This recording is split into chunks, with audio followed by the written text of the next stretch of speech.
It started the week after I moved into my new apartment in Chestnut Hollow. The building was old, one of those 1940s Art Deco jobs, the kind where the hallways still smelled faintly like cigarette smoke and mothballs no matter how many times they got repainted.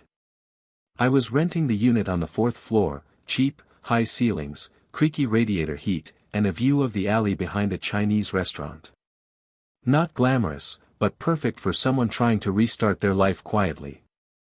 The first time I heard the banging, it was 3:12 a.m. 3 loud knocks, evenly spaced.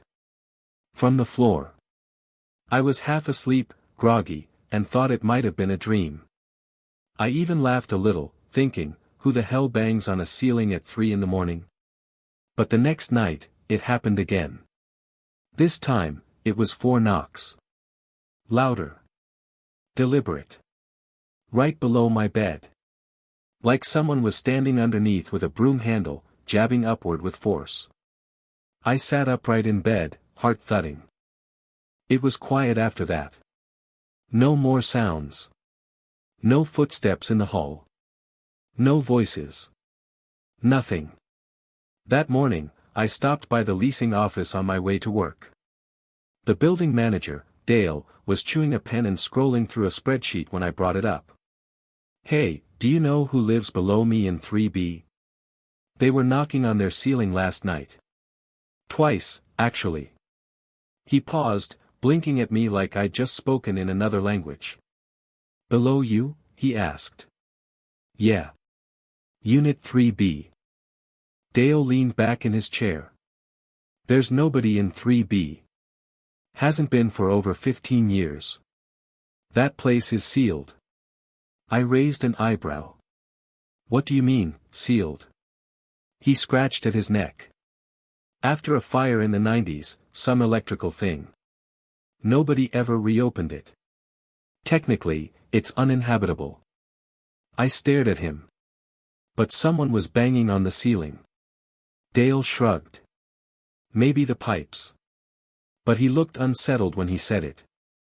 That night, I lay awake, eyes fixed on the ceiling, heart thumping in anticipation of the sound.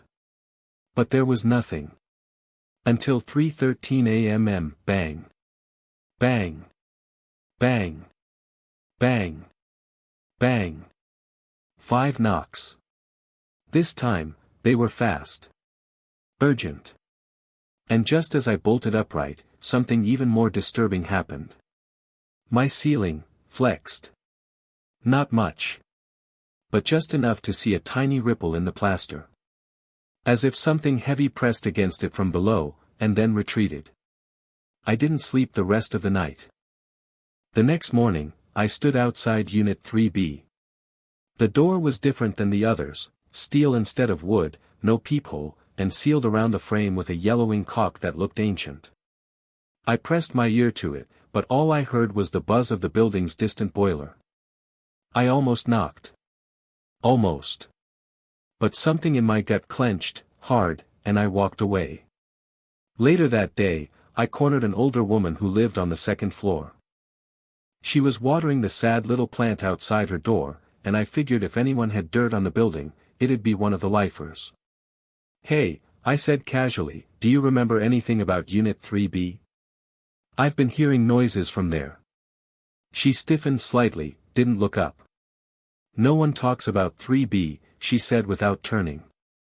"You're better off pretending it doesn't exist." "But there's something down there," I pressed. "I heard banging. Every night at 3:13 a.m. It's not just the pipes." She sighed. "That apartment is a hole in the building. A wound." "What does that mean?" She finally looked at me, her eyes were cloudy blue and brimming with a sadness that felt older than the bricks. "It's not empty," she whispered. "It's just forgotten. And it doesn't like being forgotten." That night, I stayed up again, waiting. 3 a.m. passed. Then 3:10. At 3:13 exactly, it started again. Bang. Bang. Bang. Bang. Bang. Bang. 6 knocks. I counted them out loud, just to be sure. My voice felt alien in the room. Then, movement. This time I saw it clearly, a crack opened in the ceiling. Just a hairline. Dust fell like gray snow onto my bedspread. But this time, I heard something else. A voice. Muffled. Slow. Like someone calling up through water. You, up. It stopped just as suddenly. I left the apartment that night and slept in my car. After 2 nights sleeping in my Honda Civic, I gave in and went back to the apartment. The rational part of me kept replaying Dale's voice, maybe the pipes. Maybe I was overtired. Maybe grief was making me unravel a bit. My brother had passed just 4 months before, and I hadn't really processed anything. Still, I avoided the bedroom. I moved my mattress into the living room and set up there like a squatter in my own home. That's when I met Jacob. He lived in 4D, across the hall, same layout as mine. I ran into him while dumping a trash bag of my shattered ceiling plaster into the hallway bin. "Hey," he said casually, "you're the new guy in 4C, right?" "Yeah," I nodded. "Colin." "Jacob." He offered a handshake, but I hesitated. There was something off about him. Maybe it was his eyes. Too pale. And he didn't blink enough. "You okay?" he asked, glancing at my trash bag. "Yeah, just ceiling stuff. Old building." He nodded, but then added, "You heard it too, didn't you?" I froze. "The banging," he said. "From below. 3:13 a.m. My stomach turned. "You hear it?" I asked. He leaned in slightly. "Everyone hears it. But no one talks about it." I narrowed my eyes. "Why not?" Jacob looked toward the elevator, then back at me. "Because it counts." "What?" "The knocks. Each night, one more than the last. It's counting up. And once it hits 13. He didn't finish. I felt a cold breath skim my spine. "What happens at 13? Jacob's face tightened. "No one's ever stayed past 11. Most people leave. Some don't get the chance." He stepped back into his apartment, but not before muttering something that chilled me to the bone. "Don't answer it." The door clicked shut behind him. That night, I sat in the living room with every light on, a flashlight in one hand and my phone recording in the other. At 3:13 a.m., it came. Bang. Bang. Bang. Bang. Bang. Bang. Bang. 7 knocks. And after the last one, a sound like a finger dragging slowly across the floorboards. Back and forth. Back and forth. Right beneath me.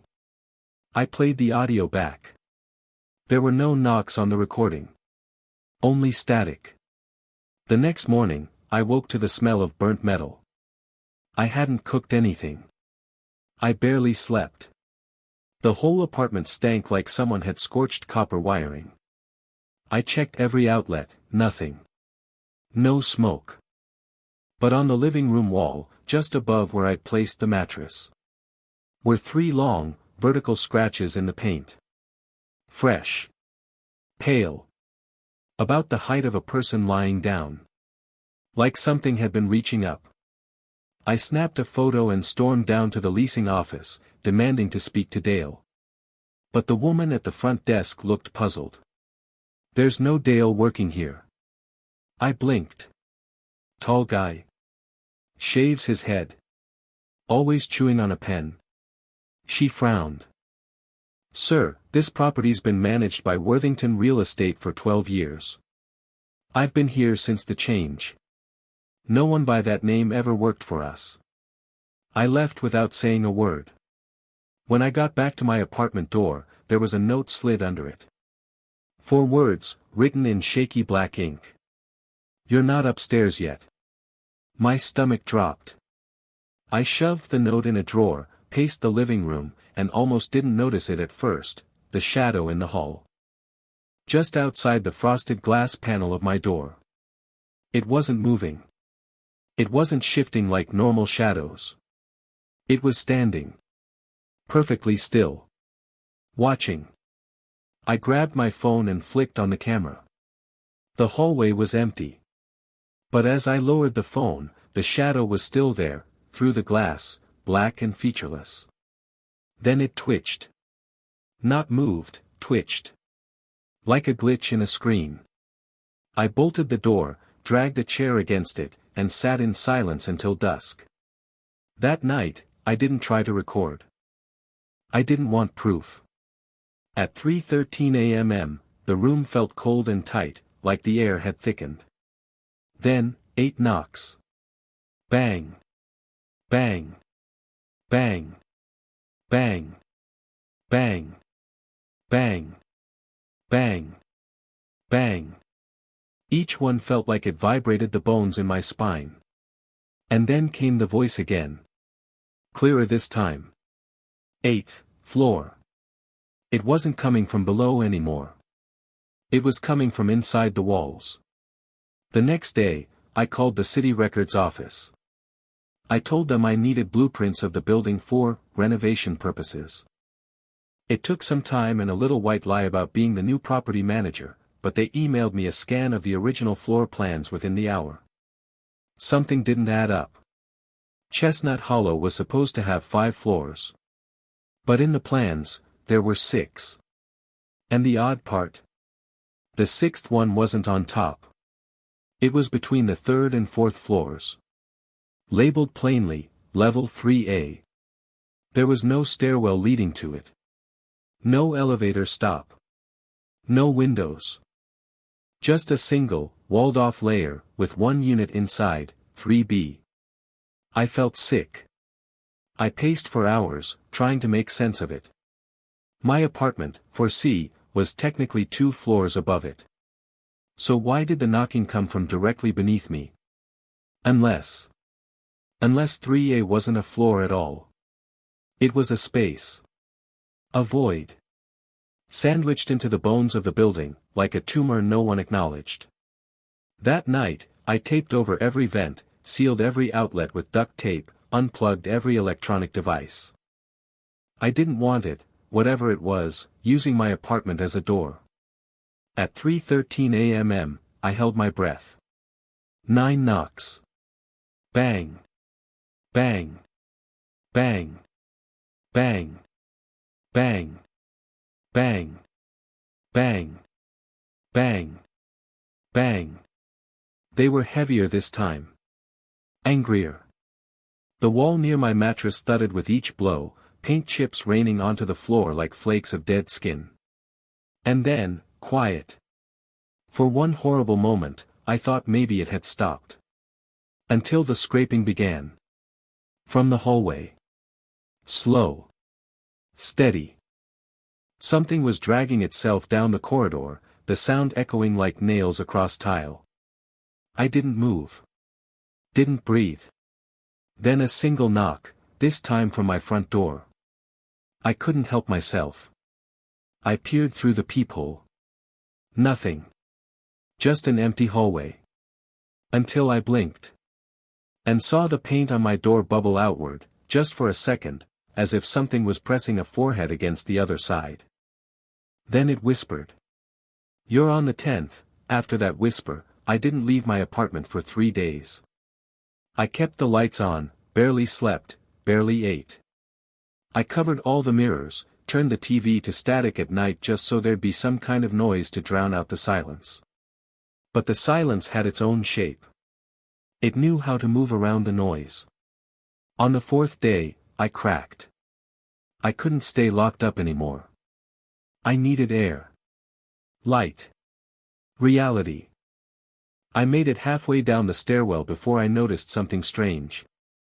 The landings were numbered with metal plaques, 4, 3, 2. But as I turned the next corner toward the ground floor, I saw another plaque that shouldn't have been there. 3A. It was mounted crookedly. Tarnished. Like it had been peeled off and reattached hastily. There was a door next to it, gray, unmarked, the kind of industrial utility door that usually hides boiler rooms or janitorial supplies. But this one had a keycard reader. The kind I hadn't seen anywhere else in the building.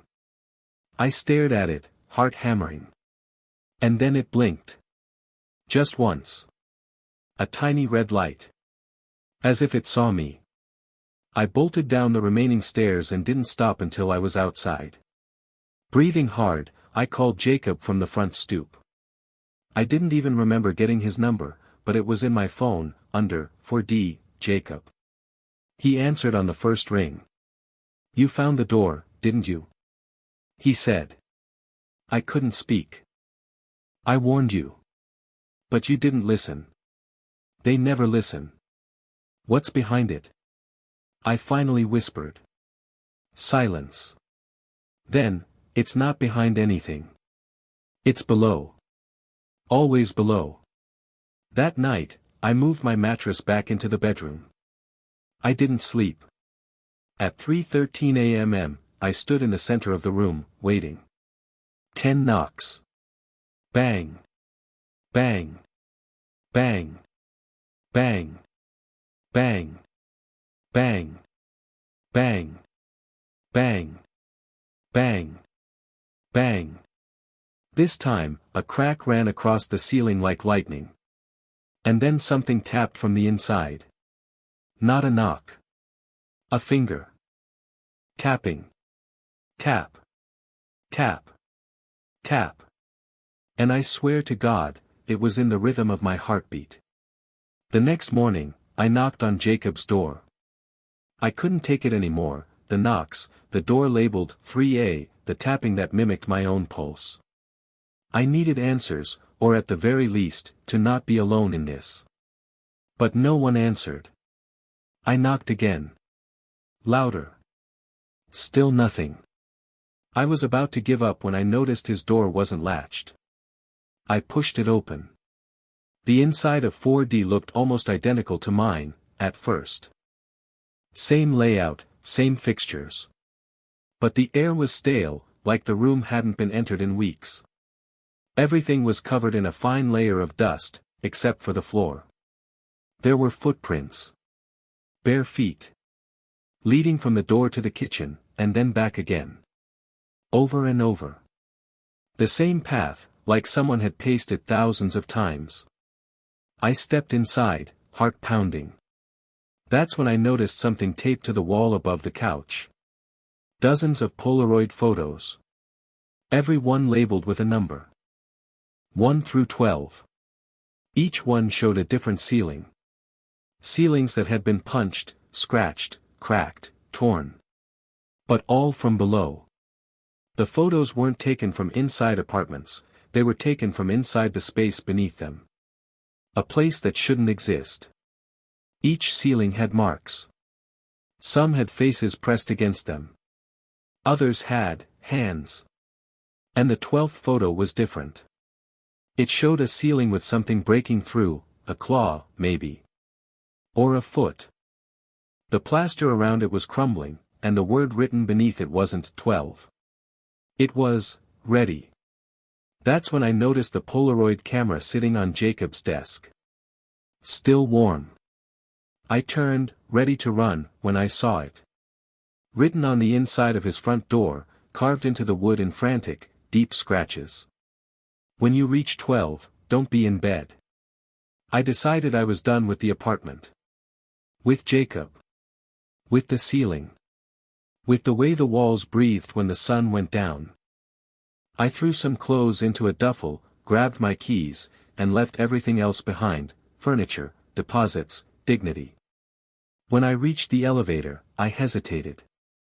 I hadn't used it since the knocking began. The stairwell had felt safer, more grounded. But I couldn't bring myself to walk past the 3A door again. Not after what I'd seen taped to Jacob's wall. Not after the warning carved into his door. So I stepped into the elevator. The panel looked normal, until I saw it. There were no buttons for floors 1, 2, or 3. Just 4, and 0. A button I'd never seen before. I didn't touch anything. The elevator moved anyway. Down. Slowly. With a groan like it hadn't gone this low in years. The digital display above the door flickered. Not numbers. Just blank red squares. When the doors opened, I expected concrete or a boiler room. But what lay beyond was a hallway. Too narrow. Walls that bled condensation. A smell like moldy earth and burnt plastic. The hallway ended in a red blinking light. The same kind of keycard reader I'd seen outside 3A. Only now, it was blinking green. Access granted. The door opened before I touched it. Inside was a room lined entirely with mirrors. No lights. Just reflection after reflection. Except none of them showed me. Every mirror showed a bedroom. A man asleep. Always the same layout, but slightly off. In one, the walls were scorched.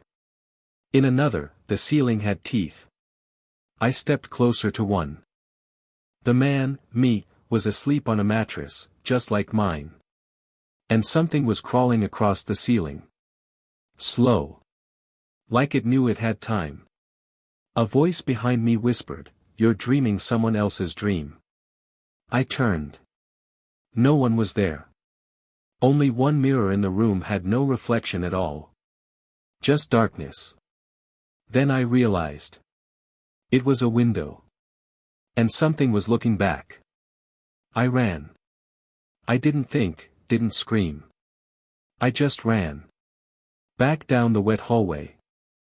My footsteps echoed in unnatural ways, too many echoes, like I was being chased by myself. When I reached the elevator, the doors opened before I touched them. It wanted me back. I stepped inside, and the doors shut silently. There were no buttons to press anymore. Just the number, 13, glowing faintly. The elevator moved upward, but not smoothly. It staggered, like something was holding onto the cables from below. When the doors opened again, I expected the lobby. Instead, I was standing in my own apartment.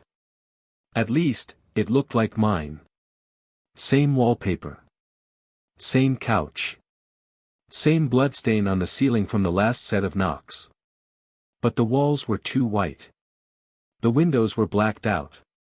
And there were no sounds, no street noise, no humming fridge, nothing. Then I saw him. Standing in the far corner. Back turned. Perfectly still. "Jacob?" I whispered, knowing it wasn't him. The figure turned around slowly. It was me. But distorted. The face sagged in places it shouldn't. The skin looked reused, like it had been stretched over something that wasn't quite the right shape. And the eyes, hollow. Not empty. Hollow. Like they led somewhere. He pointed upward. I looked at the ceiling. It wasn't there anymore. Just an opening. Darkness above. No beams. No pipes. Just an endless void. And then something began to lower itself through it. A body. No, not a body, something in the shape of one. But its joints were all wrong. It moved like it was remembering how to be human. And then it spoke in my voice.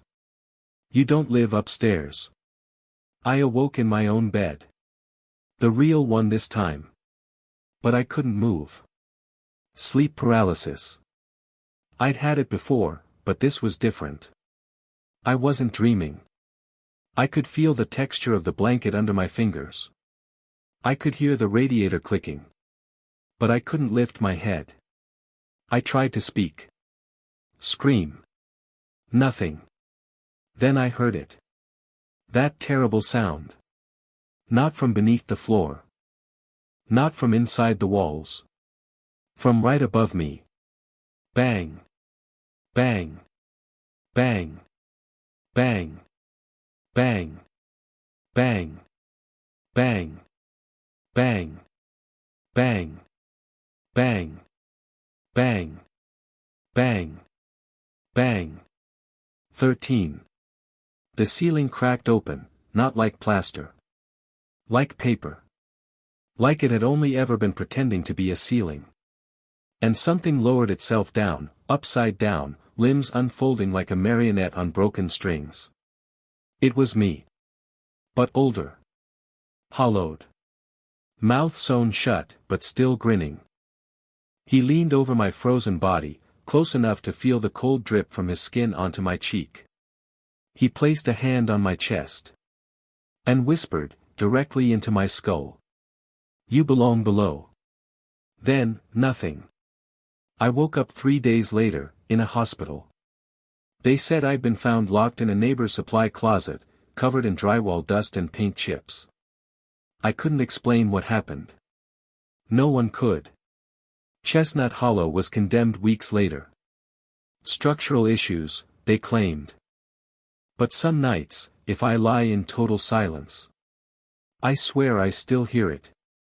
Bang. Bang. Bang. Counting. And I never sleep in a room with a ceiling anymore. Just in case it finds me again.